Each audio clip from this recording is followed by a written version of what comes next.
Karon na, let's discuss the ordering of course aggregate. So, unsa man ni? Kung mo-order ka ng course aggregate, specific yun ka. Is it either crushed stone or natural gravel from the creek? So, but it should be observed, no, dapat na minimum and maximum size of the stone na may specify yun. Na may uban nga kuan, sa ninay uban mag-order og, let's say, aggregates nga kuan. Wala kuan, na uban mo gud nga aggregates kana nakasala na ba nga kani 25 mm, kani siya one specific size ani nga mix, kani nga batch. Pero napay uban nga sagol gyud na siya tanan, no? Kung sagol na siya tanan, may tabuan na kaning mixan lugar na isa ng gravel, kung nakasagol na siya, nakalisod po na pod kay salaon pa siya. And then third, we have the natural gravel from the creek requires screening. So kaning mga kuaning ani, kinahanglan pa siya og ayagon, di ba? To obtain a well-graded coarse aggregate. Take note that screening of aggregates means additional cost of labor and reduction in unusable volume of gravel. Yes.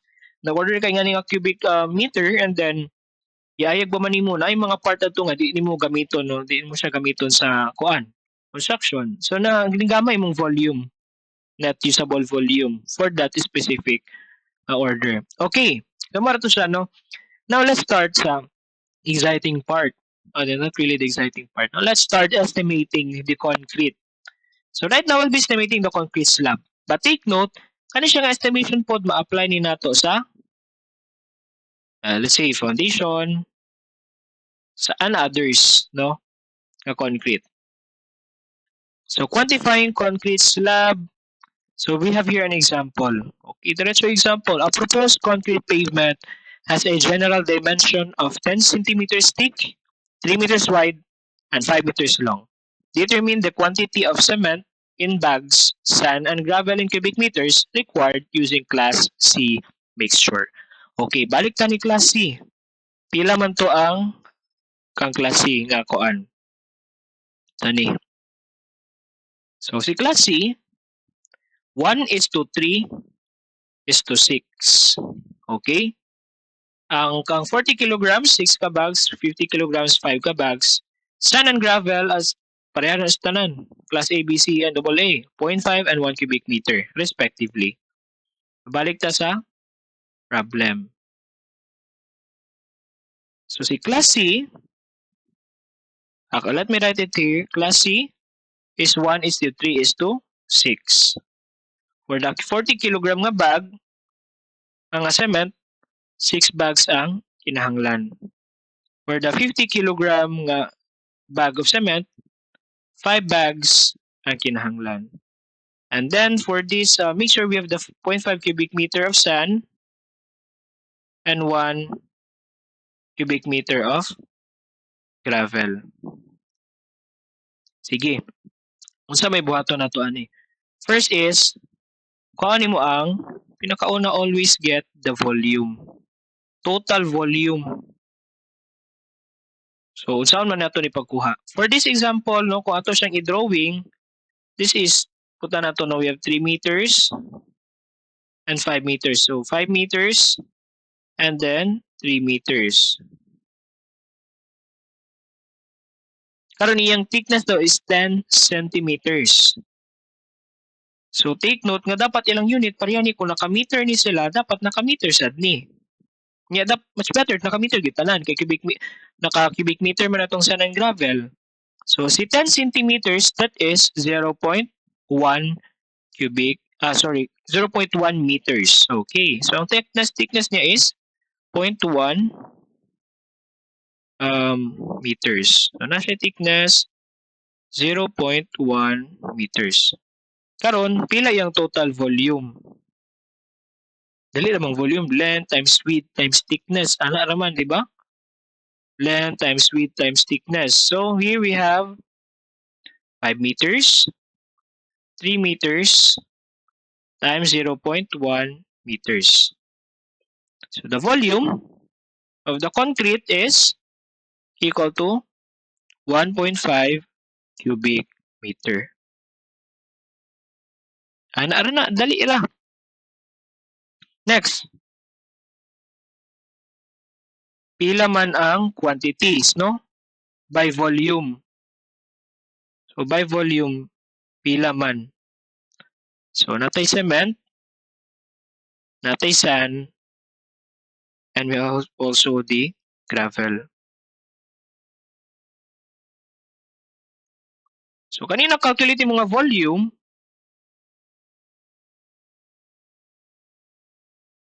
butang lang na nimo diha 1.5, 1.5, 1.5 cubic meter. Unsa man yung next buhaton?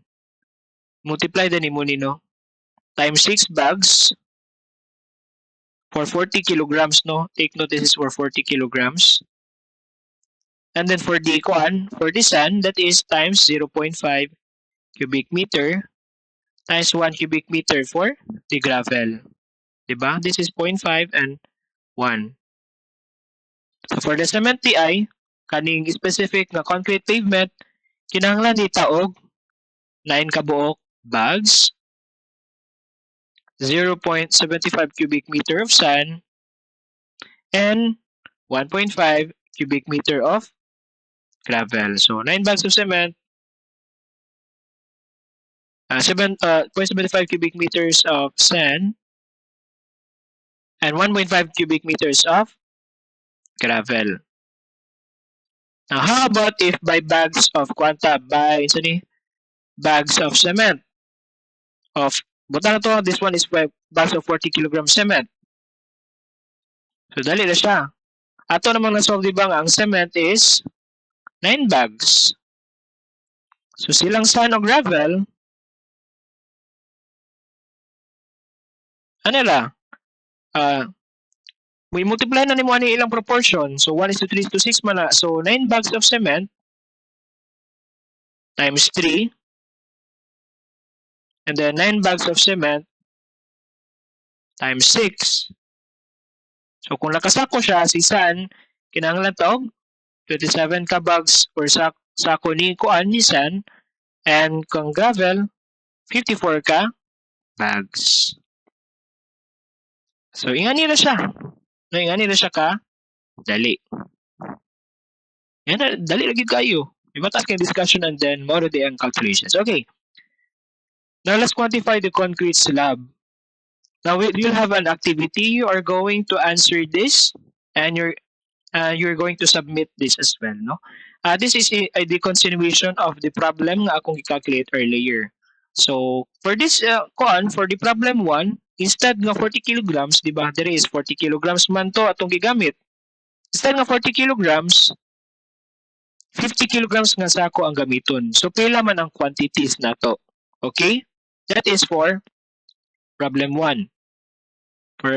We have also problem 2, 3, and 4. This will be also part of your activity. Okay? You are going to write this in a clean sheet of paper. Any paper will do. Yellow paper, A4, long band paper, short band paper, whatsoever, newsprint, whatsoever, as long as limpyo. And then, write legibly and neatly. Tarungan nyo agi. Write chronologically as well, no? Nakasunod dapat siya, dili kay nagmagic ang inyuhang solution. Okay? This will be your activity, part of your activity for today. So if you have any questions, concerns, clarifications, then send me a message through the messenger. Okay, that would be all for the discussion today.